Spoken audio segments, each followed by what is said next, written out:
This is a brief session on how to use the Miro, the collaborative whiteboard for sharing ideas in a virtual meeting.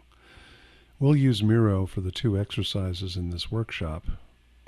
As you can see, I have two instances of Miro open to demonstrate how we can see who's doing what on the screen. I've already created a few sticky notes on my canvas on the left, and in my view I see an arrow cursor. And in the second screen, which would be everyone else's screen, my name shows where I am working, whether I'm creating something or moving something or just hanging out.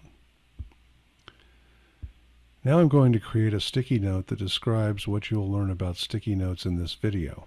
First, you move your cursor to the toolbar on the left. A window opens with different colors that you can use for your sticky note, and I'll pick yellow for this one. Now I can click and hold the left mouse button and drag a sticky note onto the canvas. When I let go, I can start typing the text for the note. There are three main things that we're going to be learning in here. How to create a sticky note, how to move a sticky note, and how to vote for a sticky note. To move it, you simply put your cursor on it and drag it to a new location. You can make it bigger or smaller by clicking on it and dragging the corners in or out.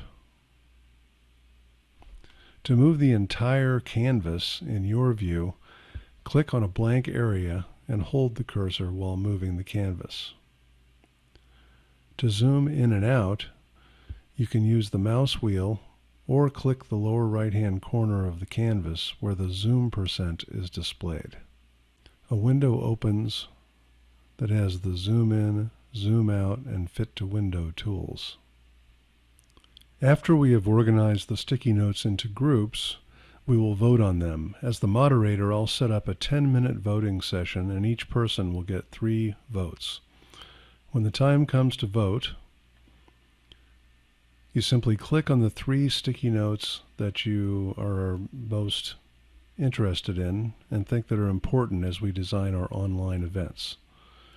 If you want to change your vote, you can use the plus and minus keys to adjust them. When you're done, you simply click Done. The results will then get tallied and everyone can click on the results and see which ones were the top vote getters. Thank you, and I look forward to seeing you in our workshop.